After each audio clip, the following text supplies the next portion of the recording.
Hello students, welcome to Eklavya study point. आज की इस वीडियो में बात करेंगे हम क्लास 12th इकोनॉमिक्स की। बुक हमारी है Indian economic development, unit second है इसका, और चैप्टर नंबर 4 देखेंगे हम। चैप्टर का नाम है भारत में मानव पूंजी निर्माण। आप हमारा टेलीग्राम चैनल जो है वो ज्वाइन कर लीजिए, जो class 12th ESP new group नाम से है। इस पे आपको हमारे चैनल से संबंधित जो भी लेक्चर होंगे उनके जो पीडीएफ नोट्स है वो दे दी जाएगी, और कोई भी अगर इंपॉर्टेंट अपडेट्स आती है वो बता दी जाएगी। साथ ही जो भी प्रीवियस ईयर के क्वेश्चन पेपर्स वगैरह हैं वो सब मिल जाएंगे आपको यहाँ से। और अगर आपको हमारे डिटेल नोट्स पढ़ने हैं तो आप हमारी वेबसाइट विजिट कर सकते हैं, जो eklavyastudypoint.com नाम से है। ठीक है ना। आपको और 12th क्लास के जितने भी सब्जेक्ट हैं वो हर सब्जेक्ट के इंपॉर्टेंट जो भी क्वेश्चन आंसर या जो भी इंपॉर्टेंट चीज़ें हैं, चाहे वो एमसीक्यू वगैरह हो गए, वो सब यहाँ पर आपको मिल जाएगी। आप यहाँ पे देख सकते हैं। तो आज समझते हैं हमारे टॉपिक्स कौन कौन से रहने वाले हैं। तो टॉपिक देखेंगे हम मानव पूंजी निर्माण, लोग कैसे संसाधन बनते हैं, आर्थिक विकास में मानव पूंजी की क्या भूमिका होती है, और भारत में शिक्षा के क्षेत्र का विकास कैसे हुआ। इन सब चीजों पर डिस्कशन करेंगे। तो सबसे पहले समझते हैं मानव पूंजी निर्माण का क्या अर्थ है, कि मानव पूंजी निर्माण क्या होता है। तो मानव पूंजी निर्माण का अर्थ है लोगों की क्षमताओं, कौशल और ज्ञान को सुधारना और विकसित करना। यानी एक व्यक्ति के विकास के लिए मानव को पूंजी के रूप में निर्माण करना बहुत जरूरी होता है, क्योंकि इसी से किसी देश की अर्थव्यवस्था का विकास होता है। तो वो कैसे किया जा सकता है? किसी भी व्यक्ति की अगर क्षमताओं को बढ़ा दिया जाए, उसके कौशल को विकसित कर दिया जाए, उसके ज्ञान में सुधार कर दिया जाए, तो वो क्या कर सकता है? अपना विकास अच्छे से कर सकता है, और साथ ही वो देश की अर्थव्यवस्था में भी अपना योगदान दे सकता है, और देश की अर्थव्यवस्था को आगे चलकर और अच्छा करने में वो और मदद कर सकता है। तो मानव पूंजी निर्माण का अगर साधारण शब्दों में अर्थ समझें तो व्यक्ति को इस हद तक विकसित कर देना कि वो अपने जो भी संसाधन उसको चाहिए उनको खुद वो क्या कर सके, अपने लिए इकट्ठा कर सके, किसी की जरूरत ना पड़े उसे। मानव का संसाधन के रूप में महत्व अगर हम देखें कि मानव जो है उसका संसाधन के रूप में किस तरह से यूज किया जा सकता है या उसका महत्व क्या होता है, तो आधुनिक दुनिया में आर्थिक विकास के दृष्टिकोण से मानव संसाधन महत्वपूर्ण है। ठीक है, क्योंकि जो भी काम करता है वो मनुष्य ही करता है, और मनुष्य के द्वारा ही सारी आर्थिक क्रियाएं करी जाती हैं। तो सभी योजनाकारों का मानना है कि एक मजबूत राष्ट्र का निर्माण लोगों के विकास और मानव गतिविधियों के संगठन पर ही निर्भर करता है। तो जो भी योजनाकार रहे एक आर्थिक विकास के नजरिए से देखते हैं तो उनका यही मानना है कि अगर मानव का विकास किया जा सके तभी जाके जो होता है एक मजबूत राष्ट्र का निर्माण किया जा सकता है, क्योंकि वही देश की राजनीतिक और आर्थिक प्रक्रिया में भाग लेते हैं, और वो तभी भाग ले सकते हैं जब वो सक्षम हो। यदि मानव संसाधन का सही तरीके से विकास किया जाए तो मानव की गुणवत्ता में वृद्धि की जा सकती है, जो किसी देश की अर्थव्यवस्था के वृद्धि और विकास की प्रक्रिया में महत्वपूर्ण भूमिका निभाते हैं। ठीक है, तो सबसे पहले क्या करना है? मनुष्य की गुणवत्ता में वृद्धि लाई जाए, यानी उसको स्किल सिखाई जाए, ताकि वो आगे चलकर, ठीक है ना, जो भी देश की वृद्धि और विकास है उसमें क्या कर सके, वो अपना योगदान दे सके। लेकिन उससे पहले क्या करना पड़ेगा? उसे शिक्षित करना पड़ेगा। तो इसके लिए कुछ योजनाकार हैं। जैसे हम जेएम मायर की बात करते हैं तो जेएम मायर जो है वो क्या कहते हैं कि मानव पूंजी का निर्माण उन व्यक्तियों की संख्या को प्राप्त करने और बढ़ाने की प्रक्रिया है जिनके पास कौशल, शिक्षा और अनुभव है, जो किसी देश की आर्थिक और राजनीतिक विकास के लिए आवश्यक हैं। तो जीएम मायर क्या कहते हैं? उनका भी यही कहना है कि अगर किसी देश का निर्माण करना है, किसी देश को आर्थिक और राजनीतिक रूप से सक्षम बनाना है, तो किसी भी देश के नागरिक या उस देश के व्यक्ति के कौशल, शिक्षा को बढ़ाना होगा। ठीक है ना, तभी वो क्या कर सकते हैं, किसी देश का एक अच्छा निर्माण कर सकते हैं, देश को आके आर्थिक प्रगति की तरफ ले जा सकते हैं। ठीक है, उसके बाद देखते हैं अल्फ्रेड मार्शल क्या कहते हैं।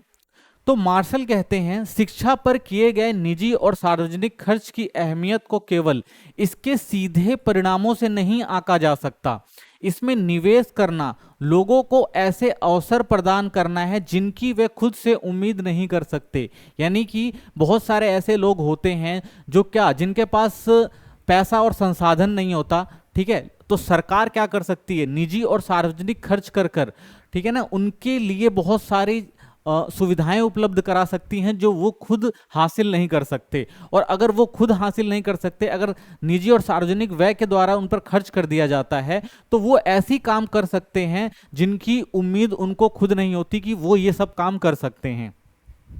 इस निवेश के जरिए ऐसे प्रतिभाशाली लोग सामने आ सकते हैं जिनकी क्षमताएं अन्यथा अनदेखी रही जाती हैं। ठीक है ना। तो बहुत सारे ऐसे लोगों को हम आगे बढ़ा सकते हैं जिनके पास प्रतिभा तो होती है, लेकिन उनकी प्रतिभा जो होती है वो अनदेखी रह जाती है। क्यों? क्योंकि उनके पास संसाधन नहीं होते। तो अल्फ्रेड मार्शल कहते हैं ऐसे व्यक्ति को अगर संसाधनों तक उनकी पहुंच करा दी जाए, यानी उनको वो सारी चीजें दे दी जाएं जिससे वो क्या कर सकते हैं, अपना और देश का आर्थिक विकास कर सकते हैं। तो मानव को अगर पूंजी के रूप में यूज करना है तो सबसे पहले उनकी क्षमताओं और कौशल को बढ़ाना होगा। तो ये भी कौन कहते हैं? अल्फ्रेड मार्शल कहते हैं। यानी एक तरह से अगर देखा जाए तो योजनाकारों का यही अर्थ था कि मानव को अगर पूंजी के रूप में निर्माण कराना है तो उनके कौशल और उनकी जो भी शिक्षा है या उनका जो भी स्वास्थ्य है उनको बढ़ाना बहुत जरूरी हो जाता है। तो पूंजी निर्माण क्या होता है? देखो, मानव को अगर पूंजी के रूप में देखें तो मानव पूंजी उस ज्ञान, कौशल और अनुभव और क्षमताओं का संग्रह है जो व्यक्ति अपने जीवन काल में प्राप्त करता है। ठीक है ना। तो व्यक्ति जो है, मानव की पूंजी वही होती है जो अपने जीवन भर में वो क्या करता है, ज्ञान से, चाहे कौशल से, चाहे अनुभव से और क्षमताओं से बहुत सारी चीजों को सीखता है और उसको सीख के क्या करता है, वो किसी भी आर्थिक विकास में एक महत्वपूर्ण योगदान देके और आगे बढ़ाने का काम करता है। तो यह व्यक्ति की शिक्षा किस पर निर्भर करेगा? उसकी शिक्षा पर, प्रशिक्षण पर, स्वास्थ्य पर और व्यक्तिगत विकास पर। ठीक है ना। अगर मानव पूंजी की बात करते हैं तो मानव पूंजी उसके लिए क्या होती है? मानव पूंजी का अर्थ है अगर उसकी क्षमताओं को बढ़ा दिया जाए, उसके प्रशिक्षण को अच्छा कर दिया जाए, स्वास्थ्य सुविधाएं दी जाए, तो व्यक्ति क्या कर लेगा? अपना विकास खुद कर लेगा। तो पूंजी निर्माण के लिए जो है जरूरी चीजें हैं ये। अब समझते हैं भौतिक पूंजी क्या होती है। तो मानव पूंजी का विकास जो होता है वो होता है आपका शिक्षा, प्रशिक्षण, स्वास्थ्य और व्यक्तिगत विकास के द्वारा। वहीं अगर हम भौतिक पूंजी की बात करें तो पूंजी को अगर हम दो रूप में बांटते हैं तो एक होती है हमारी जो होती है वो मानव पूंजी, दूसरी होती है भौतिक पूंजी जो आर्थिक विकास के लिए महत्वपूर्ण हो जाती है। तो भौतिक पूंजी उस ठोस वस्तुओं और संसाधनों का संदर्भित करती है जो उत्पादन प्रक्रिया में उपयोग किए जाते हैं। ठीक है। अगर हम भौतिक पूंजी की बात करें तो वो भौतिक पूंजी वो संसाधन होते हैं जो उत्पादन प्रक्रिया में भाग लेते हैं। और यहां क्या होता है, मानव खुद अपनी क्षमताओं को बढ़ाकर उत्पादन प्रक्रियाओं में भाग लेता है। और यहां पर हम क्या करते हैं, जो वस्तुएं होती हैं उनसे उत्पादन प्रक्रियाएं करी जाती हैं, जैसे मशीनें हो गए, उपकरण हो गए, भवन हो गए। ठीक है ना। और भी अन्य भौतिक संसाधन हो गए जो इनमें शामिल होते हैं जिनके द्वारा किसी का आर्थिक विकास किया जाता है। तो भौतिक पूंजी के रूप में संसाधनों का इस्तेमाल करके विकास किया जाता है। वहीं जब हम मानव पूंजी की बात करते हैं तो मानव के कौशल, ज्ञान को बढ़ाकर उनका किसी का आर्थिक विकास या व्यक्तिगत विकास किया जा सकता है। तो इस तरह से हम मानव पूंजी और भौतिक पूंजी को दो पार्टों में डिवाइड कर सकते हैं जो पूंजी निर्माण में जो है वो महत्वपूर्ण भूमिका निभाती हैं। मानव पूंजी निर्माण के स्रोत। अब मानव पूंजी को कैसे बढ़ाया जा सकता है? ठीक है, कैसे मानव पूंजी का निर्माण किया जाता है? तो मानव पूंजी के निर्धारक मानव पूंजी निर्माण के स्रोतों में वृद्धि करने के तरीकों को संदर्भित करते हैं। तो जो निर्धारक होते हैं वो बताते हैं कि किस तरह से हम मानव को एक पूंजी निर्माण के रूप में यूज कर सकते हैं। तो उनके लिए कौन कौन सी चीजें इंपॉर्टेंट हो जाती हैं? तो सबसे पहली जो चीज इंपॉर्टेंट होती है वो होती है शिक्षा पर व्यय। मानव को पूंजी निर्माण के रूप में प्रयोग करने के लिए सबसे जरूरी है शिक्षा पर खर्च किया जाए। शिक्षा पर व्यय देश में उत्पादन कार्यबल बढ़ाने का सबसे प्रभावी तरीका है। अधिकांश परिवार शिक्षा पर भारी खर्च करने का फैसला करते हैं भले ही उन्हें ऋण लेना पड़े। यानी आज का अगर समाज देखे तो हर समाज में हर लोग क्या करते हैं, किसी ना किसी रूप में अपने को शिक्षित करना चाहते हैं। ठीक है। और शिक्षा के लिए क्या करना, शिक्षा क्या करता है, उत्पादन कार्यबल को बढ़ाता है। यानी जितने लोग शिक्षित होंगे वो उतना अच्छा काम कर पाएंगे। तो इसीलिए जो है, चाहे वो सरकार हो गए, चाहे वो निजी तौर पर हो गए, लोग अपने आप पर खर्चा काफी करते हैं अगर हम शिक्षा के क्षेत्र की बात करें तो। ठीक है ना। यहां तक कि तो बहुत सारे परिवार वाले लोग होते हैं वो शिक्षा को और अच्छा करने के लिए अगर उनको ऋण लेना पड़ता है तो वो ऋण लेकर भी अपनी शिक्षा को बढ़ाते हैं। शिक्षा एक व्यक्ति को जीवन भर अच्छा जीवन जीने में सक्षम बनाती है। ठीक है। तो एक अच्छा जीवन जीना है तो शिक्षित व्यक्ति जो है वो एक अच्छा और सार्थक जीवन जी सकता है। शिक्षित व्यक्ति का श्रम कौशल अशिक्षित व्यक्ति से भी अधिक होता है। एक शिक्षित व्यक्ति और अशिक्षित व्यक्ति में यह अंतर होता है कि जो अशिक्षित व्यक्ति होगा उसके पास विकल्पों की कमी रहती है, लेकिन जो शिक्षित व्यक्ति होता है उसके पास बहुत सारे विकल्प होते हैं और वो अपने जीवन को और अच्छा करने का प्रयास निरंतर लगा रहता है। वहीं अशिक्षित व्यक्ति जो है वो अपने विकास को एक सीमित दायरे में रख लेता है और उससे आगे बढ़ने की कोशिश नहीं कर पाता। क्यों? क्योंकि उसके पास शिक्षा का अभाव होता है। वहीं एक शिक्षित व्यक्ति होता है वो अपने जीवन को अच्छा बनाने के लिए बहुत सारे तरीके ढूंढ सकता है। शिक्षा आर्थिक विकास में योगदान देती है क्योंकि शिक्षा लोगों को अधिक कमाने की क्षमता प्रदान करती है। ठीक है, कि एक व्यक्ति जो है अगर वो शिक्षित है तो वो पैसे कमाने या आर्थिक लाभ के लिए बहुत सारे तरीके ढूंढ सकता है। तो उसको क्या देती है? बहुत अच्छा योगदान देती है विकास में शिक्षा। शिक्षा बेहतर सामाजिक प्रतिष्ठित जीवन, बेहतर विकल्प चुनने में सक्षम बनाती है। यानी अगर आप शिक्षित हैं तो समाज में आपकी प्रतिष्ठा बनी रहती है। साथ ही एक बेहतरीन जो विकल्प चुनने में मदद करता है, क्योंकि अगर आप शिक्षित हैं तो आपके पास बहुत सारे विकल्प हैं, आप बहुत सारे विकल्पों को ढूंढ सकते हैं। शिक्षा समाज में हो रहे परिवर्तनों को समझने के साथ साथ नई प्रौद्योगिकियों के अनुकूलन की सुविधा प्रदान करता है। यानी अगर आप शिक्षित हैं तो समाज में जो भी परिवर्तन आ रहे हैं उनको अच्छे से समझ सकते हैं। क्यों? क्योंकि आप उन सब के बारे में जानकारी आपके पास पहले से है। ठीक है, और नई प्रौद्योगिकी और टेक्नोलॉजी को जो शिक्षित लोग हैं वो बहुत बेहतरीन तरीके से और बहुत जल्दी सीख लेते हैं। तो एक ये फायदा होता है शिक्षा का। दूसरी बात करते हैं, मानव पूंजी निर्माण के लिए दूसरी जो सबसे इंपॉर्टेंट चीज आती है वो होती है स्वास्थ्य पर व्यय। यानी स्वास्थ्य पर खर्चा करना बहुत जरूरी है अगर मानव को एक पूंजी निर्माण के रूप में देखना है तो। स्वास्थ्य पर व्यय व्यक्ति को अधिक कुशल बनाता है क्योंकि इससे उत्पादन प्रक्रिया में योगदान बढ़ता है। यानी एक स्वस्थ व्यक्ति जो है वो देश की आर्थिक प्रक्रियाओं में उत्पादन को ज्यादा बेहतर बना सकता है। एक बीमार व्यक्ति की तुलना में स्वस्थ व्यक्ति राष्ट्र के सकल घरेलू उत्पाद में अधिक योगदान देगा। नॉर्मल सी बात है कि एक स्वस्थ व्यक्ति जो होता है वो अस्वस्थ व्यक्ति से ज्यादा काम करेगा और ज्यादा अच्छे से चीजों को समझेगा और वो राष्ट्र के सकल घरेलू उत्पादन में भी ज्यादा योगदान देगा।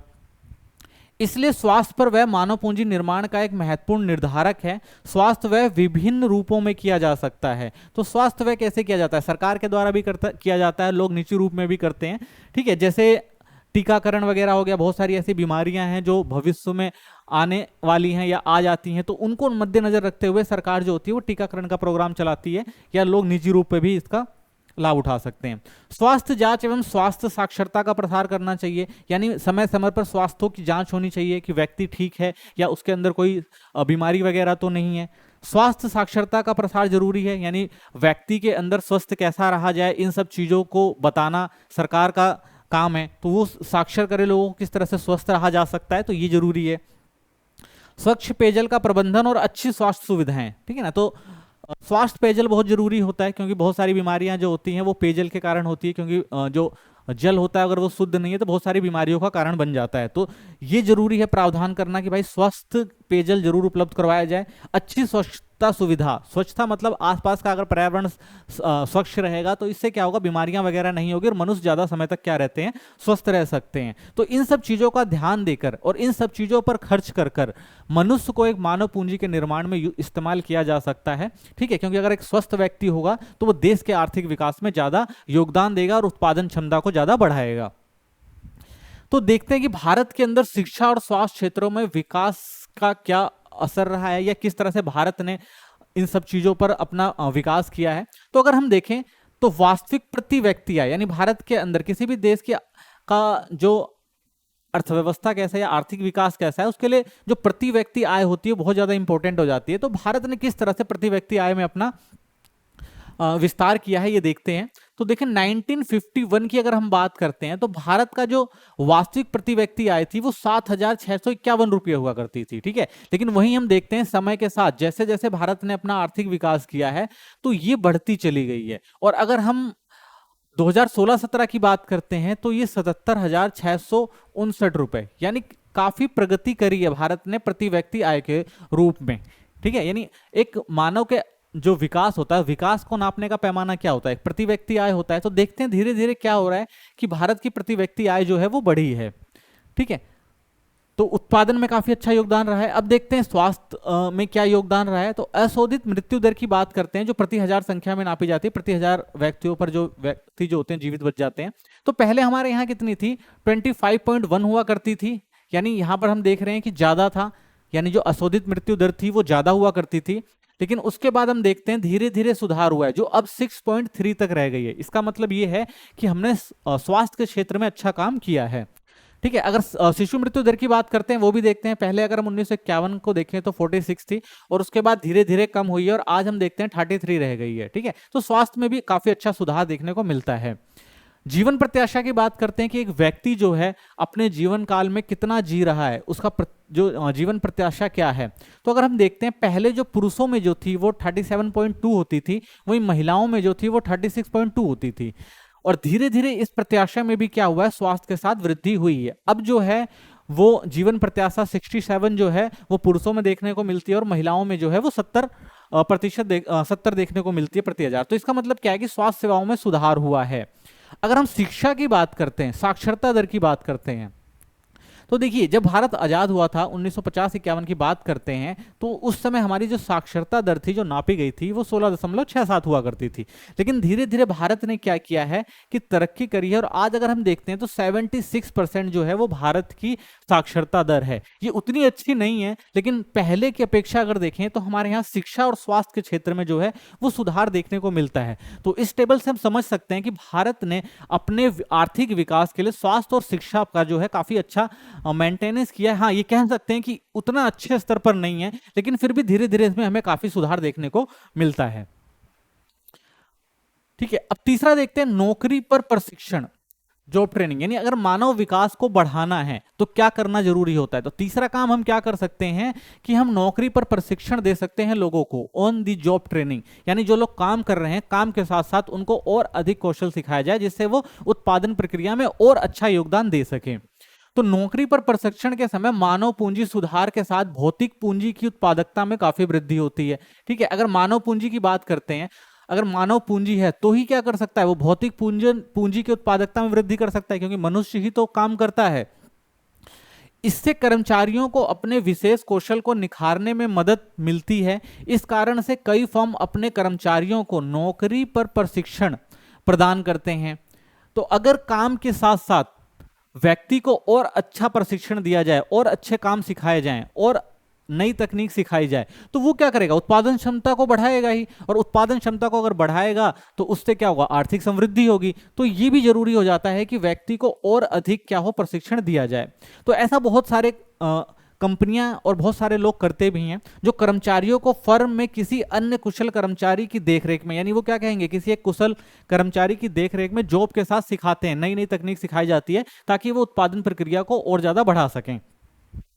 या कर्मचारियों को कैंपस के बाहर प्रशिक्षण के लिए भेजा जा सकता है। तो बहुत सारी कंपनियां जो होती हैं कैंपस के बाहर भेजती हैं कि भाई आप जाओ, नई तकनीक सीख के आओ, ताकि हमें उससे फायदा हो। और बहुत सारी जो कंपनियां होती हैं वो विदेशों तक अपने एम्प्लॉयज को भेजती हैं कि वहां से आप मैनेजमेंट और सारी चीजें सीख के आओ, जिससे हम आर्थिक विकास को और अच्छे से कर सकें। तो ऑन द जॉब यानी नौकरी के साथ प्रशिक्षण जो है वो मानव पूंजी को बनाने में एक महत्वपूर्ण साधन हो सकता है। तो ये भी जरूरी है।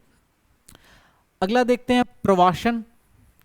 प्रवासन मानव पूंजी के निर्माण में योगदान देता है, क्योंकि यह लोगों के कौशल के उपयोग को सुगम बनाता है। तो लोग प्रवासन करते हैं, यानी एक जगह से दूसरी जगह जाते हैं ताकि वो क्या कर सकें, अपने आप को और बेहतर बना सकें।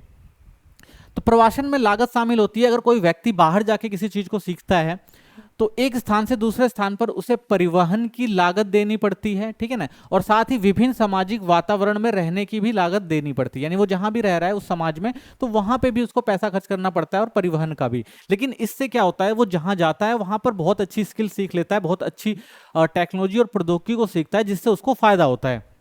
जैसे ग्रामीण क्षेत्रों से बेरोजगार लोग नौकरी की तलाश में शहरी क्षेत्रों में प्रवास करते हैं, ठीक है। तो आपने देखा होगा कि जो गांव में लोग रहते हैं वो क्या करते हैं, वो शहरों में जाते हैं, और शहरों में जाके स्किल सीखते हैं, और स्किल सीख के क्या करते हैं, अच्छा आर्थिक विकास करते हैं, अच्छा पैसा कमा लेते हैं। तो ये चीज जो होती है वो प्रवासन के जरिए ही होती है, ठीक है।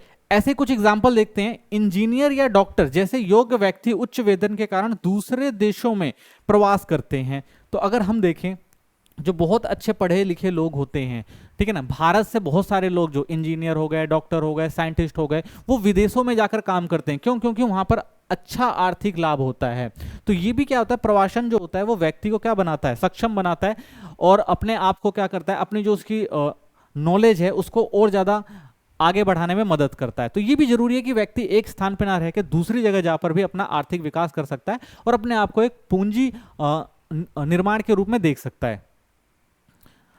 पांचवा, वयस्कों के लिए अध्ययन कार्यक्रम। और पूंजी निर्माण कैसे किया जा सकता है, जो वयस्क लोग हैं उनको भी क्या किया जाए, ऐसी शिक्षा दी जाए, ऐसा अध्ययन करवाए, ऐसा कार्यक्रम आयोजित किए जाए जिससे वो भी क्या कर सके, विकास कर सके, ठीक है ना। तो बहुत सारे ऐसे लोग होते हैं जो पढ़े लिखे नहीं होते, उनको पढ़ने का मौका अवसर नहीं मिलता, तो वो क्या नहीं कर पाते, अच्छी शिक्षा ग्रहण नहीं कर पाते और अपना आर्थिक विकास नहीं कर पाते। तो उनके लिए भी कुछ कार्यक्रम चलाने चाहिए।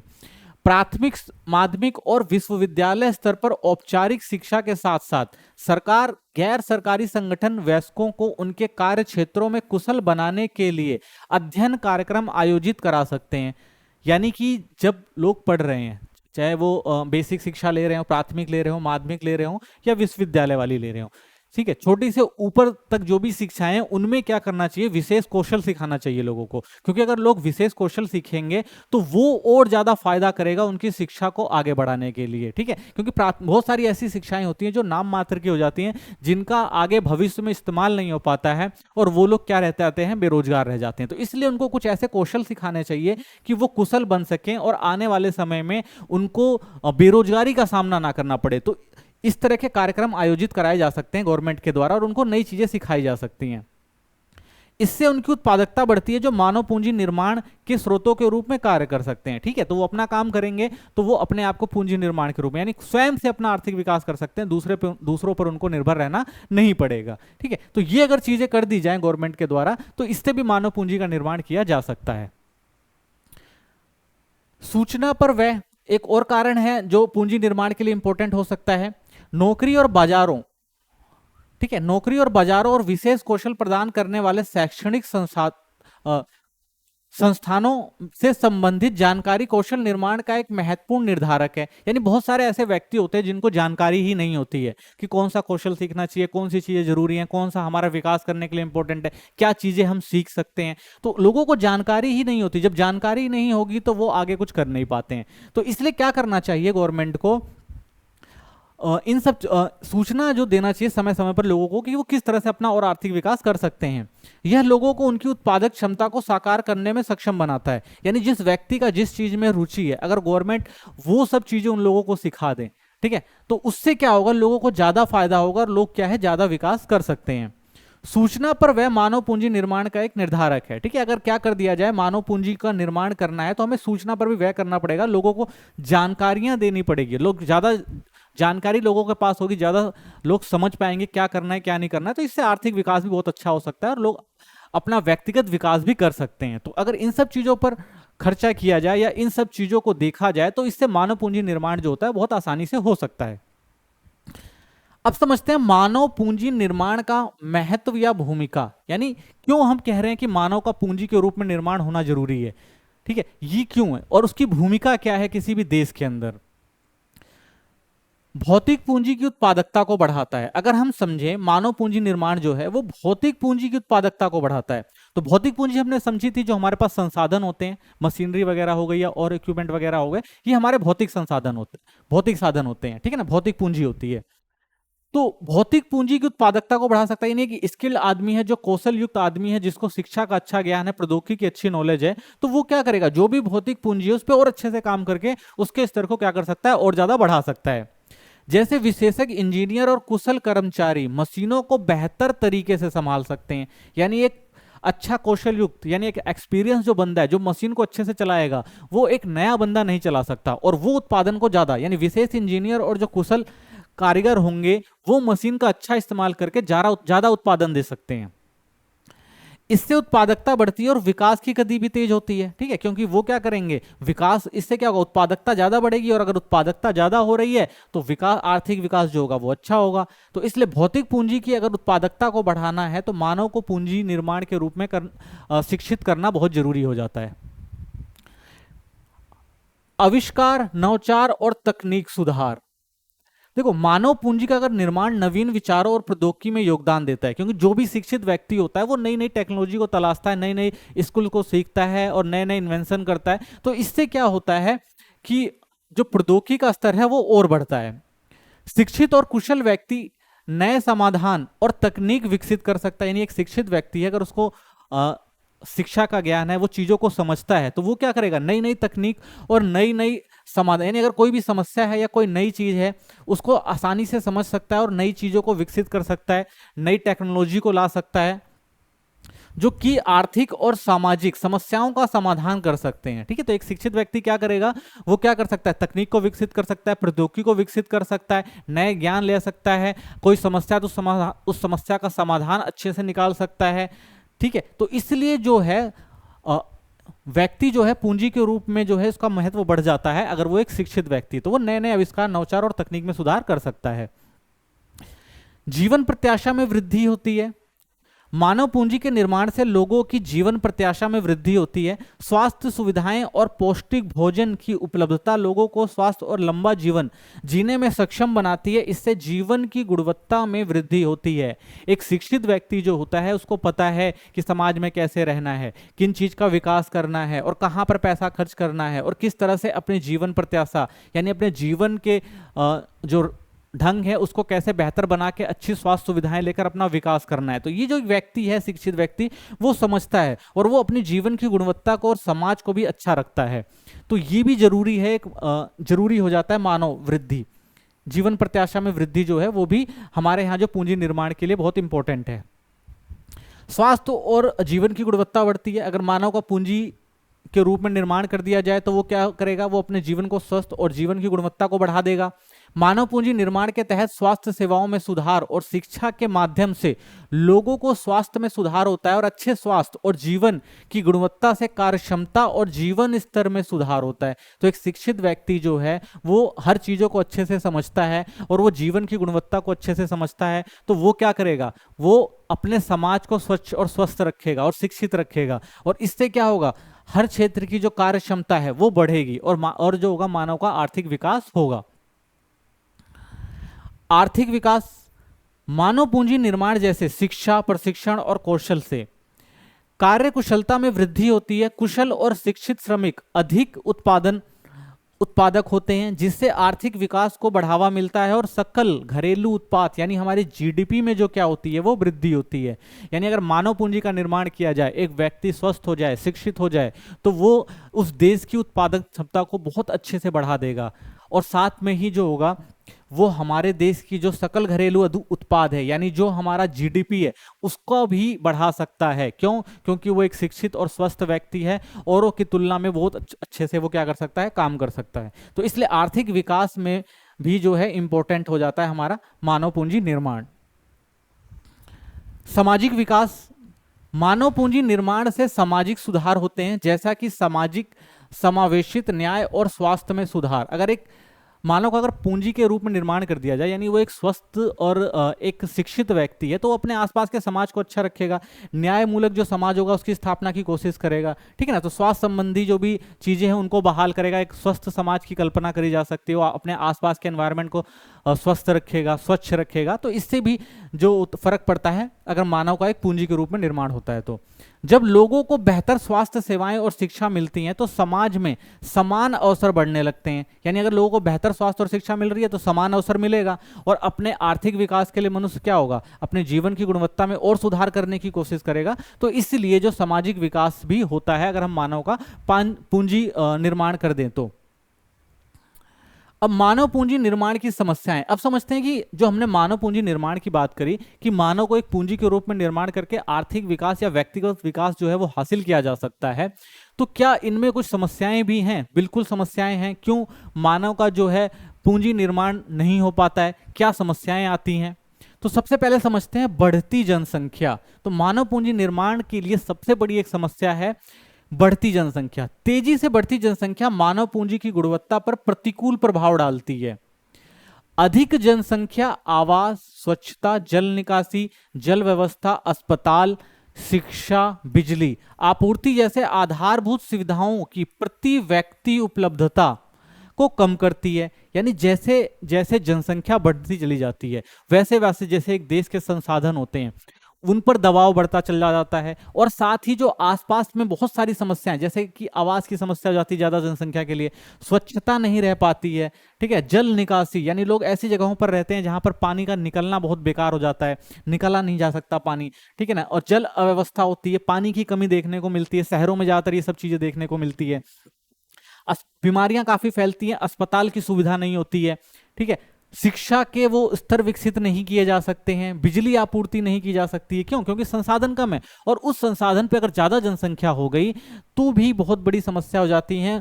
हर चीज हर व्यक्ति तक जो पहुंच होती है यानी प्रति व्यक्ति जो संसाधन की उपलब्धता होती है वो नहीं पहुंच पाती, और उससे देश का आर्थिक विकास जो होता है वो नीचे होता चला जाता है। इससे जीवन की गुणवत्ता में गिरावट के साथ साथ विशेष कौशल और ज्ञान प्राप्त करने की क्षमता में भी गिरावट आ जाती है, ठीक है, क्योंकि सबको शिक्षा और स्वास्थ्य नहीं मिल पाता है, जिससे गुणवत्ता में जो होती है वो गिरावट आती है, और एक देश के आर्थिक विकास में सबसे बड़ी समस्याएं ये उत्पन्न करते हैं। प्रतिभा पलायन एक समस्या है। भारत जैसे विकासशील देश में जन्मे शिक्षित और प्रशिक्षित लोग जैसे वैज्ञानिक हो गए, प्रशासक हो गए, अधिकारी हो गए, इंजीनियर हो गए, चिकित्सक हो गए, शिक्षाविद हो गए आदि अच्छे अवसर की तलाश में विकसित देशों में पलायन करते हैं। ये किसी देश में मानव पूंजी निर्माण के लिए सबसे गंभीर खतरा है। यानी हमारे देश के अंदर के जो प्रशिक्षित लोग होते हैं, जो कौशल युक्त लोग होते हैं, जो मानव को पूंजी निर्माण में और ज्यादा विकसित कर सकते हैं, ये लोग क्या कर देते हैं, हमारे देश से पलायन करके विकसित देशों में चले जाते हैं जहां उनको ज्यादा फायदा होता है। तो इससे हमारे देश की जो प्रतिभा होती है वो किसी और देश में चली जाती है, और हमारे देश का जो मानव पूंजी निर्माण होता है वो क्या होता है, वो खतरे में आ जाता है। क्यों? क्योंकि वो लोग और अपने जैसे लोगों को विकसित कर सकते थे, लेकिन जब वही लोग नहीं रहे तो वो जो प्रौद्योगिकी, टेक्नोलॉजी या जो भी चीजें हैं वो अपने साथ लेकर चले जाते हैं, तो उससे किसी और देश का आर्थिक विकास होता है, और हमारे देश का जो आर्थिक विकास है वो नहीं हो पाता है, जबकि उनकी प्रतिभा को निखारने में इस देश ने महत्वपूर्ण भूमिका निभाई थी। तो ये भी एक समस्या है। यह घरेलू अर्थव्यवस्था में मानव पूंजी निर्माण की प्रक्रिया को धीमा कर देता है। यानी वो देश के आर्थिक विकास में बहुत अच्छा योगदान दे सकते थे, लेकिन उनके जाने के बाद हमारे यहाँ जो मानव पूंजी निर्माण होता है उसकी प्रक्रिया जो होती है और ज्यादा धीमी हो जाती है। थर्ड देखते हैं समस्या, अपर्याप्त जनशक्ति नियोजन। एक सबसे बड़ी समस्या हमारे देश की ये है, हमारे यहाँ जनसंख्या तो बहुत ज्यादा है, लेकिन उस जनसंख्या का जो जनशक्ति है उसका सही से इस्तेमाल नहीं हो पाता है। देश में लगातार श्रम शक्ति की मांग बढ़ रही है, लेकिन इसकी आपूर्ति संतुलन का कोई प्रयास ही नहीं किया जाता। यानी हमारे देश के अंदर व्यक्ति बहुत हैं काम करने वाले, ठीक है, लेकिन उनको उनकी काबिलियत के हिसाब से काम नहीं मिल पा रहा है, जिसकी वजह से भारत स्नातक बेरोजगारी की एक गंभीर समस्या का सामना कर रहा है। ये मानव शक्ति और मानव कौशल की बर्बादी को दर्शाता है। यानी हमारे देश के अंदर शिक्षित, स्नातक, ग्रेजुएट बहुत सारे ऐसे लोग हैं जो बेरोजगार रह जाते हैं। क्यों? क्योंकि उनके लायक उनको काम नहीं मिल पाता, और ये एक देश की युवा पीढ़ी को भी क्या करता है, खराब करता है, और हमारे आर्थिक विकास को तो इससे नुकसान होता ही है। तो ये भी एक बड़ी समस्या है हमारे देश के अंदर मानव पूंजी निर्माण की। प्राथमिक क्षेत्र में नौकरी पर प्रशिक्षण अपर्याय। तो हमारे यहाँ जो है प्राथमिक क्षेत्र जो है भारतीय अर्थव्यवस्था की रीढ़ है। तो हमारे यहाँ ज्यादातर जो लोग हैं, अगर आप देखेंगे 70% लोग जो हैं वो कृषि से जुड़े हुए हैं, लेकिन पेशेवर कौशल के क्षेत्र में इस पे उचित ध्यान ही नहीं दिया जाता। लेकिन इसे भी क्या एक पेशेवर कौशल के तौर पर नहीं देखा जाता कि भाई इनके लिए भी कुछ ऐसी संसाधन बनाए जाएं या ऐसे संस्थान बनाए जाएं जहां पे लोगों को कौशल सिखाया जा सके, ताकि वो क्या कर सके, प्राथमिक क्षेत्र को और अच्छे से काम में ला सके, ठीक है ना, और अच्छी तकनीक सिखाई जाए उनको कि किस तरह से कृषि करी जानी चाहिए। तो प्राथमिक क्षेत्र में पारंपरिक ज्ञान हावी है और नौकरी पर प्रशिक्षण कार्यक्रम बहुत कम है। तो आज भी हमारे यहाँ लोग जो हैं वो पारंपरिक तरीके से ही कृषि करते आ रहे हैं, ठीक है, उनके लिए कोई भी ऐसी चीज नहीं है सिखाई जाती है, नई तकनीक या नई टेक्नोलॉजी के तहत उनको कृषि में विकास की शिक्षा दी जाती है। तो ये सबसे बड़ी समस्या है, नौकरी पर प्रशिक्षण कार्यक्रम बहुत कम है। यानी सरकार द्वारा कार्यक्रम है तो सही, लेकिन बहुत कम है, और जमीनी स्तर तक उन पर काम नहीं हो पाया है। अर्थव्यवस्था के प्राथमिक क्षेत्र में मानव पूंजी निर्माण की गंभीर कमी है, ठीक है। तो प्राथमिक क्षेत्र में जो है वो मानव को एक पूंजी निर्माण के क्षेत्र में देखा भी नहीं जाता, उसके कौशल को बढ़ाने में कोई ज्यादा योगदान भी नहीं है। तो ये भी एक बड़ी समस्या है देश के अंदर, क्योंकि हमारे देश के अंदर ज्यादातर लोग जो हैं वो प्राथमिक क्षेत्र में काम में लगे हुए हैं। ग्रामीण क्षेत्रों की बात की जाए तो निम्न शैक्षणिक मानक, उच्च शिक्षा के प्रसार के उत्पादन में कई विश्वविद्यालय खोले गए, यानी हमारे यहाँ क्या है कि ये करना भाई, शिक्षा का प्रसार करो, सबको शिक्षित कर दो, और इसके लिए बहुत सारे कॉलेज खोले जाते हैं। शैक्षणिक मानकों की परवाह भी नहीं की जाती है, तो वहां पे कोई शैक्षणिक मानव नहीं है, बस लोगों को शिक्षित करना है, और शिक्षित करने के लिए विश्वविद्यालय खोल दिए जाते हैं। उसके कोई भी मानक तय नहीं किए जाते, या मानक तय भी किए जाते हैं तो उन मानकों पर कोई ध्यान नहीं देता, और नई नई यूनिवर्सिटी और कॉलेज और स्कूल जो है वो खोल दिए जाते हैं। नतीजतन आधे अधूरे स्नातकों और स्नातकों की एक बड़ी सेना अपर्याप्त कौशल के साथ सामने आती है, यानी जो लोग पढ़े लिखे तो हैं लेकिन वो पूरी तरह से पढ़े लिखे नहीं है, उनकी शिक्षा किसी काम की नहीं है, तो ये भी क्या करती है, ये भी अपर्याप्त कौशल दिखाती है, जो मानव विकास को अधूरा छोड़ देती है। और मानव विकास जो है, जो आर्थिक विकास है, वो इन सब डिग्रियों से, यानी इन सब शिक्षा से उसको कुछ हासिल नहीं हो पाता, और ना ही उनको रोजगार मिल पाता है। यह मानव पूंजी के अंतर्राष्ट्रीय बाजार में हमारी प्रतिस्पर्धात्मकता को भी कम करता है, यानी जो हमारी प्रतिस्पर्धा है अंतर्राष्ट्रीय बाजार में, उसको भी कम करता है। क्यों? क्योंकि हमारे देश के जो लोग हैं वो इस काबिल ही नहीं है, इस तरह की टेक्नोलॉजी और प्रौद्योगिकी या आर्थिक विकास कर ही नहीं पाते हैं जो किसको प्रतिस्पर्धा दे सके, जो अंतर्राष्ट्रीय बाजार में प्रतिस्पर्धा के काबिल हो। तो इसलिए हमारा जो आर्थिक स्तर भी है वो काफी हमें देखने को मिलता है कम है। ठीक है, तो ये भी समस्या है हमारे यहाँ, क्योंकि हमारे वहां जो शैक्षणिक मानक है वो काफी कम है। अब समझते हैं कि मानव पूंजी और मानव विकास, कि हमने अभी तक बहुत बात करी कि भाई मानव पूंजी से क्या होता है, मानव पूंजी जो है वो पूंजी निर्माण के रूप में मानव के विकास के लिए इंपॉर्टेंट हो जाती है। अब इसको अलग अलग समझते हैं कि आखिर मानव पूंजी क्या होती है और किस तरह से मानव विकास होता है, क्योंकि ये दोनों एक दूसरे के ही पूरक हैं, क्योंकि बिना मानव पूंजी निर्माण के मानव विकास संभव नहीं हो सकता। ठीक है, लेकिन फिर भी इन दोनों को समझते हैं आखिर ये चीज है क्या। तो सबसे पहले हमने देखा मानव पूंजी, ये हम पहले भी देख चुके हैं, समझ चुके हैं, एक बार फिर देख लेते हैं। मानव पूंजी से तात्पर्य उन सभी गुणात्मक और मात्रात्मक संसाधनों से है जो व्यक्तियों में निहित होते हैं, यानी ये जो होते हैं, जैसे वो मात्रात्मक रूप में ले लो चाहे गुणात्मक रूप में ले लो, जो व्यक्ति के अंदर ही निहित होते हैं। जैसे कि शिक्षा, यानी व्यक्ति के अंदर ही शिक्षा होती है, उसे कौशल सिखाया जाता है, उसका जो अनुभव होता है और जो उसका स्वास्थ्य होता है वो क्या करता है, वो व्यक्ति को विकास में सहायक करता है। तो मानव पूंजी में निवेश किन किन चीजों से मानव का जो है एक पूंजी के निर्माण के रूप में देखा जा सकता है, या किस तरह से मानव जो है एक पूंजी के रूप में अपना विकास करता है। तो अगर मानव का हमने इन सब चीजों को दे दिया कि मानव के अंदर अगर मानव ने ये सब चीजें हासिल कर ली, ठीक है, तो उसके बाद उसका फायदा क्या होगा, इससे उत्पादकता बढ़ती है, यानी किसी देश की अर्थव्यवस्था की जो उत्पादकता है वो इससे बढ़ जाएगी। व्यक्तियों की आय में वृद्धि होगी, अगर व्यक्ति इन सब चीजों को हासिल कर लेता है तो क्या करेगा, वो अपनी आय को बढ़ा लेगा। साथ ही साथ किसका फायदा होगा, देश के आर्थिक विकास को भी गति प्रदान करता है। अगर मानव का एक आर्थिक मानव पूंजी के रूप में अगर निर्माण हो जाता है, अगर वो ये सारी तकनीकें सीख लेता है, तो इससे क्या होगा, एक तो वो उत्पादकता को बढ़ा देगा, दूसरा क्या होगा, वो अपने आय में वृद्धि कर लेगा, और तीसरा क्या होगा, वो देश के आर्थिक विकास में भी सहायता करेगा, भारत की जीडीपी बढ़ाने में भी इंपॉर्टेंट रोल निभा सकता है। ठीक है, तो ये हो गया हमारा मानव पूंजी। अब समझते हैं मानव विकास क्या होता है।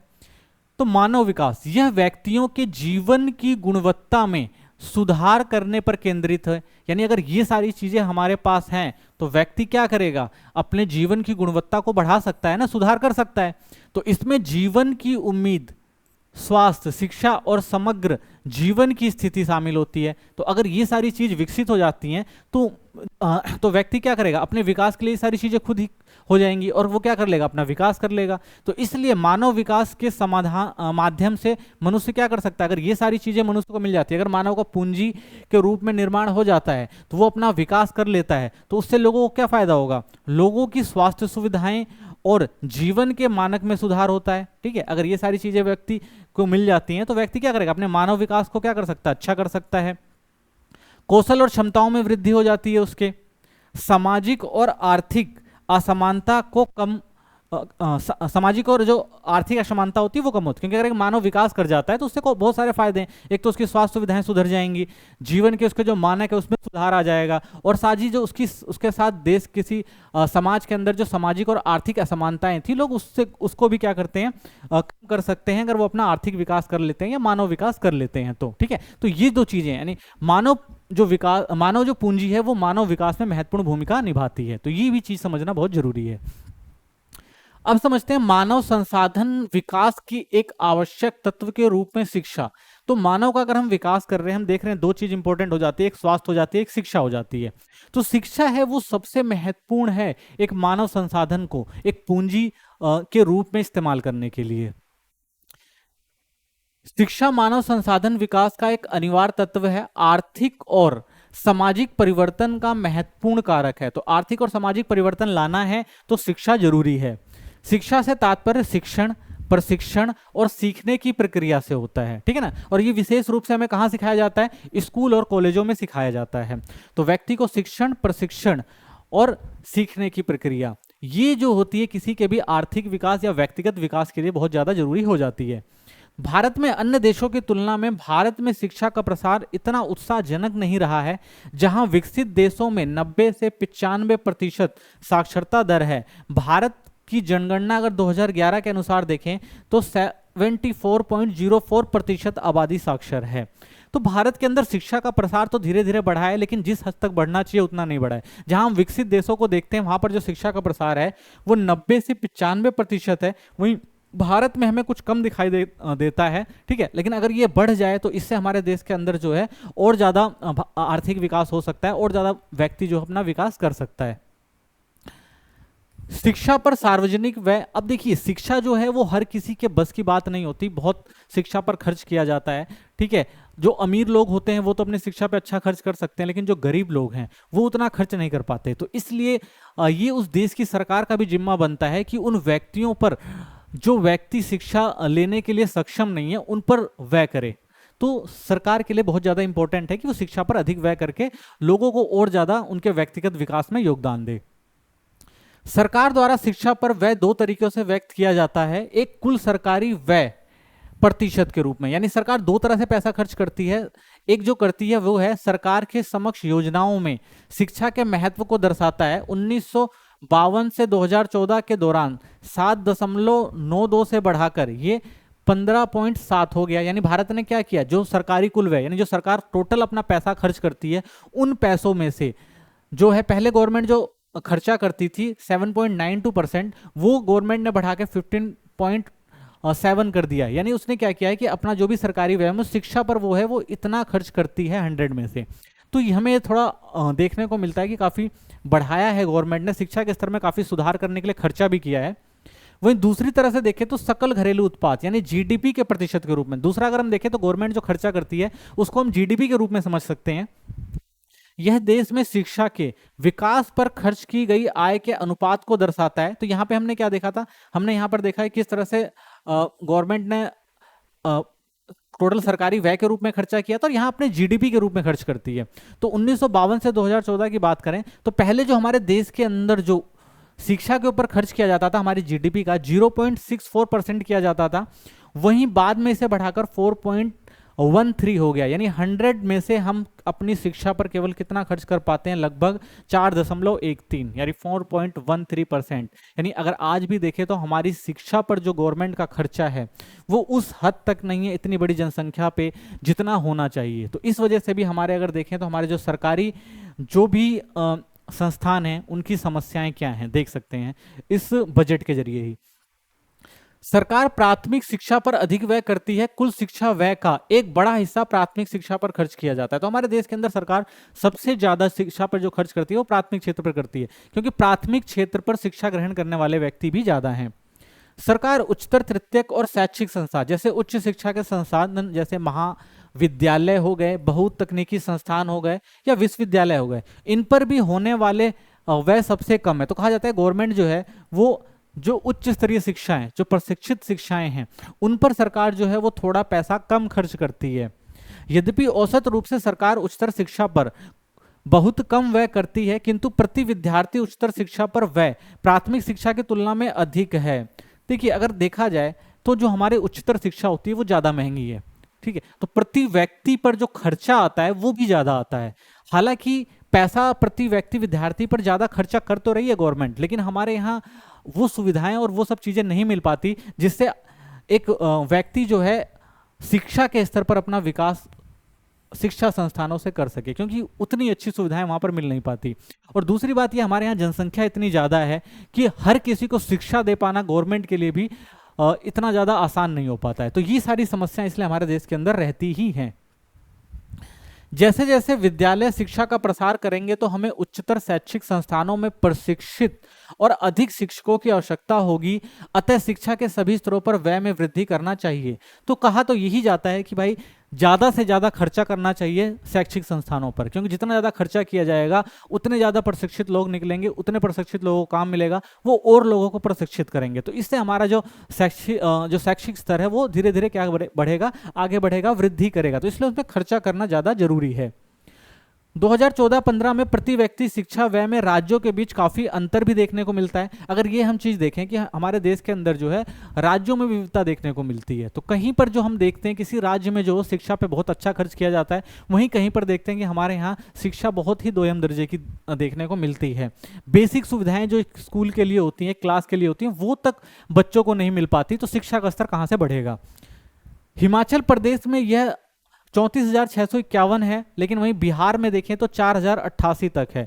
तो इससे राज्यों में शैक्षिक अवसरों और उपलब्धियों में अंतर भी देखने को मिलता है। तो हम जहां देख रहे हैं भाई एक अच्छा खर्चा हो रहा है एक स्टूडेंट्स के ऊपर 34,000 रुपए, वहीं हम देख रहे हैं लगभग, और वहीं देख रहे हैं लगभग 4,000 रुपए एक पे खर्च हो रहा है। तो ये असमानताएं भी जो है वो शैक्षिक स्तर को क्या करती हैं, काफी नीचे लेकर जाती हैं। तो इन सब चीजों पर भी गवर्नमेंट को काम करना पड़ेगा, तभी शिक्षा के स्तर को बढ़ाया जा सकता है। तो गवर्नमेंट ने कुछ चीजें भी करी हैं, जैसे निःशुल्क अनिवार्य शिक्षा का प्रावधान। तो ये भी गवर्नमेंट की कुछ स्कीमें हैं जिससे शिक्षा के स्तर को बढ़ाया जा सके। 1998 में भारत सरकार द्वारा नियुक्त तपस मजूमदार समिति 6 से 14 वर्ष के आयु के सभी भारतीय बच्चों को स्कूली शिक्षा के दायरे में लाने का 10 वर्षों 1998 से 99 और 2006 से 7 में लगभग 1.37 लाख करोड़ रुपए के व्यय का अनुमान लगाया गया था। यानी हम क्या करेंगे, इतना यानी 10 वर्ष के अंदर इतना पैसा खर्च करेंगे ताकि 6 से 14 साल तक के जो बच्चे हैं वो शिक्षित हो सकें, उनमें से कोई भी शिक्षा के स्तर को छोड़े ना, वो शिक्षा के स्तर को पा सके। वर्ष 2009 में भारत सरकार ने बच्चों को मुफ्त और अनिवार्य शिक्षा का अधिकार अधिनियम कानून बनाया, जिसके अंतर्गत 6 से 14 वर्ष के आयु वर्ग के सभी बच्चों को मुफ्त शिक्षा प्रदान की जाती है। तो भारत के अंदर ये कानून बनाया गया और 2009 में लागू हुआ कि भारत के अंदर जो भी 6 से 14 साल के बच्चे हैं उन सबको सरकार जो है वो मुफ्त में शिक्षा उपलब्ध करवाएगी। तो ये कुछ नीतियां थी जिसके तहत भारत में शिक्षा के स्तर को बढ़ाने का प्रयास किया गया। भारत में शैक्षिक उपलब्धियां, अब समझते हैं कि भारत की जो शैक्षिक उपलब्धियां क्या हैं, भारत किस तरह से अपने शैक्षिक उपलब्धियों को हासिल कर रहा है या पहले से लेकर अब तक कितना सुधार हुआ है, तो इनको समझते हैं। तो अगर हम वयस्क साक्षरता दर की बात करते हैं, जो 15 वर्ष से अधिक आयु वर्ग में साक्षरों का प्रतिशत, यानी 15 वर्ष से अधिक जो लोग साक्षर हैं, अगर पुरुषों की बात की जाए तो पुरुष जो थे 1990 में वो जो थे वो कितने थे, 62 थे। वहीं 2000 में देखते हैं 68% हो जाते हैं, 2011 में 79 और वहीं 2015 में 82। यानी पुरुषों की जो साक्षरता दर है, यानी जो वयस्क साक्षरता दर पुरुषों में है, वो समय के साथ क्या हुई है, वो बढ़ती गई है। महिलाओं की बात करते हैं तो महिलाओं का जो पहले स्तर काफी निम्न देखने को मिलता है, 38% था, 45, 59, 66%। ठीक है, तो इसमें कुछ सुधार देखने को मिलता है, लेकिन ये भी सुधार उतना अच्छा नहीं है जितना होना चाहिए। ठीक है ना, तो हम जो बात कर रहे हैं वो वयस्क साक्षरता दर की बात कर रहे हैं। प्राथमिक शिक्षक की बात करते हैं, जो प्राथमिक शिक्षा होती है, शुरुआती शिक्षा 5वीं तक जो होते हैं, अगर पुरुष और महिलाओं का कंपेयर करें तो 78% जो 98 में थे, 90 में थे सॉरी, और उसके बाद महिलाएं जो थी 61% थी। उसके बाद 2000 की बात करते हैं, 85 हो गया, 92, 93, और यहां देखें तो 96%, यानी कि महिलाएं, यानी जो प्राथमिक शिक्षा में महिलाओं का स्तर है वो बढ़ा है। इसका भी कारण है कि गवर्नमेंट ने बहुत सारी स्कीमें निकाली हैं, उन स्कीमों के तहत महिलाओं को भी शिक्षित करने का प्रयास किया गया है, उनको भी अच्छे हक देने का प्रयास किया गया। बहुत सारी स्कीमें हैं जिसके तहत महिला की साक्षरता दर में धीरे धीरे क्या हो रहा है, बढ़ावा हो रहा है, यानी प्राथमिक स्तर पर जो है वो शिक्षा को काफी अच्छा बढ़ाया जा रहा है। लेकिन वहीं अगर हम जब उच्च शिक्षा की बात करते हैं तो वहां पर हमें थोड़ा कम देखने को मिलता है, क्योंकि यहाँ पर खर्चा जो ज़्यादा आ जाता है और एक सामान्य वर्ग के लिए और खासकर महिलाओं के लिए शिक्षा पर खर्च करना थोड़ा मुश्किल हो जाता है। तो इसलिए हमें यहाँ पर जो प्रतिशत है वो थोड़ा महिलाओं का कम देखने को मिलता है। युवा साक्षरता दर 15 से 24 आयु वर्ग की बात करते हैं, ये वो बच्चे होते हैं जो मध्य वर्ग में आते हैं, या युवा साक्षरता दर भी कहा जाता है, पुरुष और महिलाओं का कंपेयर करें तो 90 में जो देखते हैं 77% था, उसके बाद धीरे 80, 90, 93, तो इसमें हमें देखने को मिल रहा है कि बढ़ोतरी हो रही है। और इसमें खासकर महिलाओं में जो बढ़ोतरी देखने को मिलती है कि हमारे यहाँ जो है शिक्षा का उच्चतर स्तर है वो धीरे धीरे बढ़ रहा है। लेकिन ये जो शिक्षा का उच्चतर स्तर बढ़ रहा है वो भी उस तरीके से नहीं बढ़ रहा है जैसा होना चाहिए।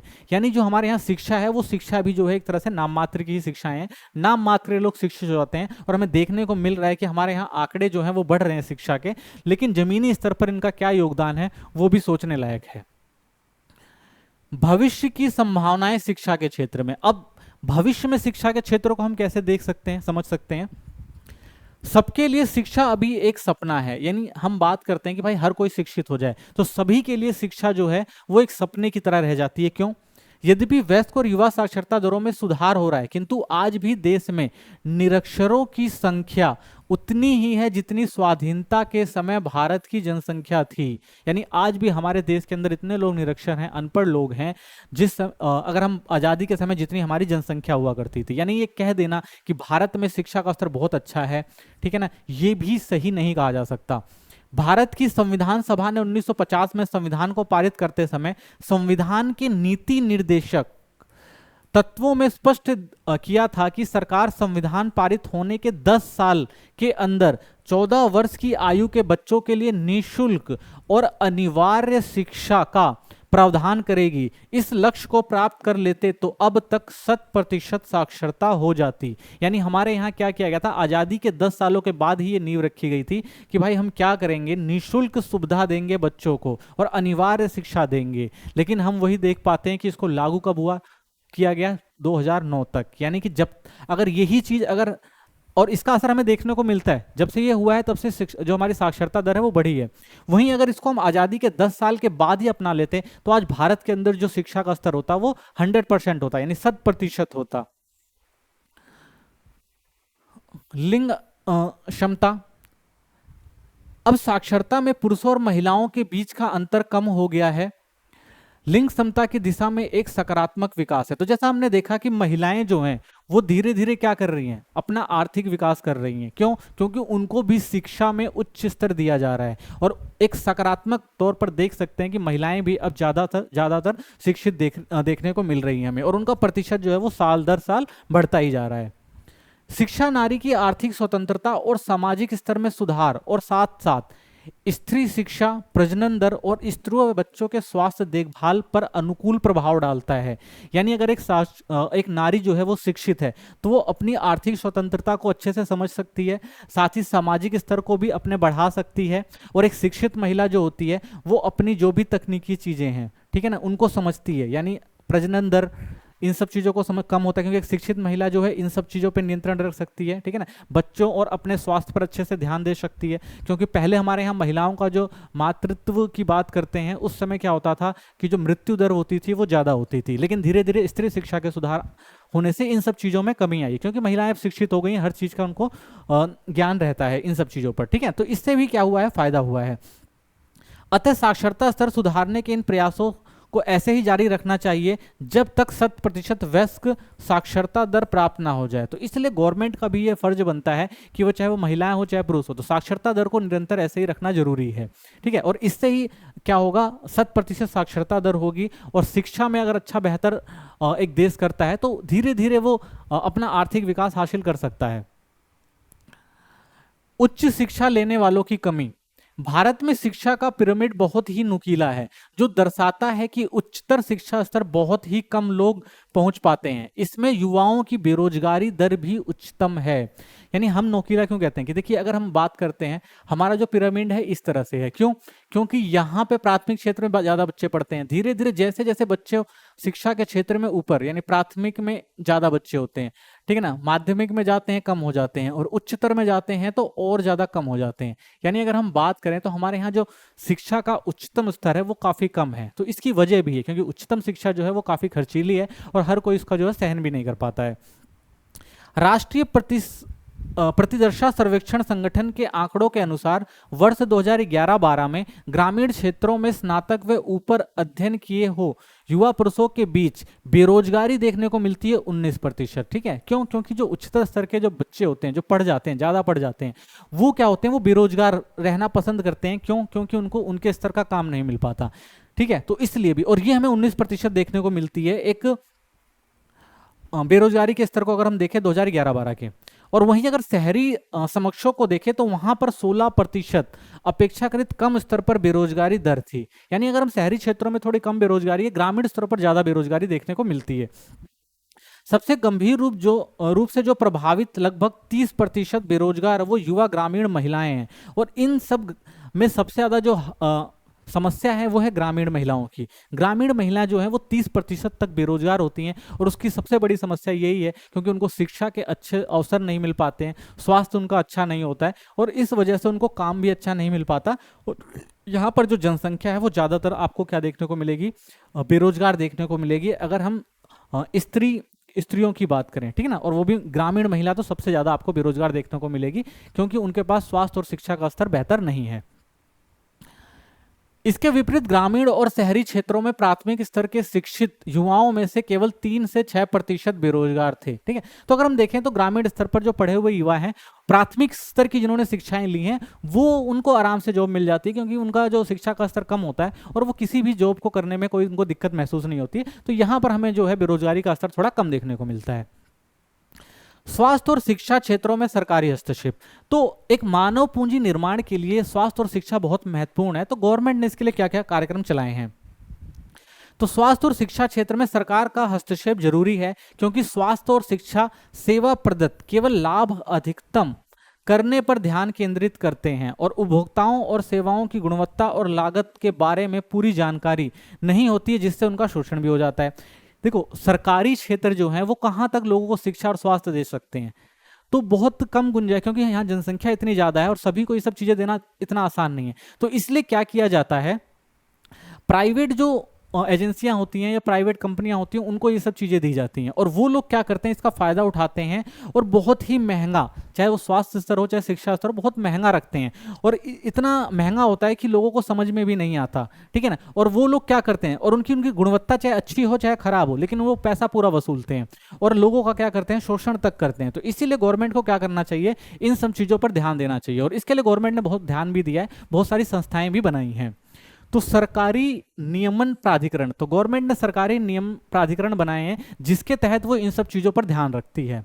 ठीक है, अगर शिक्षा में देखें तो संघ और राज्य स्तर पर शिक्षा मंत्रालय और शिक्षा विभाग तथा राष्ट्रीय शैक्षणिक अनुसंधान और प्रशिक्षण परिषद एनसीईआरटी, विश्वविद्यालय अनुदान आयोग यूजीसी और अखिल भारतीय तकनीक शिक्षा परिषद AICTE जैसे विभिन्न संगठन शिक्षा के क्षेत्र को विनियमित करते हैं। ठीक है, तो ये गवर्नमेंट द्वारा बनाई कुछ संस्थाएं हैं जो शिक्षा के क्षेत्र में ढंग से काम हो रहा है कि नहीं हो रहा है, या उसमें कुछ कमियां हैं, या प्राइवेट संस्थान कुछ उसमें कुछ कर तो नहीं रहे हैं, कुछ अनियमित तो नहीं कर रहे हैं। तो उन सब चीज़ों पर ध्यान रखने का जो काम होता है वो इन संस्थाओं का, जो ये संस्थाएं करती हैं और उनको नियमन करती हैं कि भाई वो अपना काम जो है वो बखूबी और अच्छे तरीके से करें।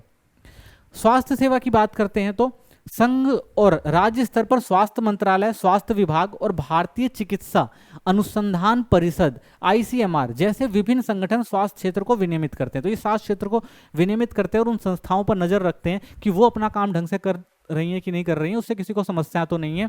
ठीक है, तो इन सब चीजों के द्वारा गवर्नमेंट क्या करती है कि इन स्वास्थ्य और शिक्षा के क्षेत्र पर नजर रखती है। ठीक है, तो इस तरह से मानव का जो विकास है, जो मानव पूंजी निर्माण है, उनके लिए स्वास्थ्य और शिक्षा बहुत ज़्यादा महत्वपूर्ण हो जाती है। और किसी भी देश के आर्थिक विकास के लिए स्वास्थ्य और शिक्षा बहुत महत्वपूर्ण है क्योंकि उससे किसी देश का एक व्यक्तिगत विकास भी होता है और किसी देश का आर्थिक विकास भी होता है, उसकी GDP भी बढ़ती है। तो इसीलिए निजी तौर पर भी ये महत्वपूर्ण हो जाता है और सार्वजनिक क्षेत्र तौर पर भी महत्वपूर्ण हो जाता है। तो जिसके लिए लोग व्यक्तिगत प्रयास भी करते हैं और साथ ही गवर्नमेंट जो होती हैं, जो सरकारें होती हैं, वो भी प्रयास करते हैं कि किस तरह से मानव को एक पूंजी निर्माण के रूप में यूज करके आर्थिक विकास किया जाए। ठीक है, तो थैंक फॉर वॉचिंग, आज के लिए इतना ही। आप हमारे चैनल को सब्सक्राइब कर दीजिए, लाइक कर दीजिए और अगर आपके कोई कमेंट हैं तो कमेंट कर दीजिए। तो मिलते हैं नेक्स्ट वीडियो में। Thank you.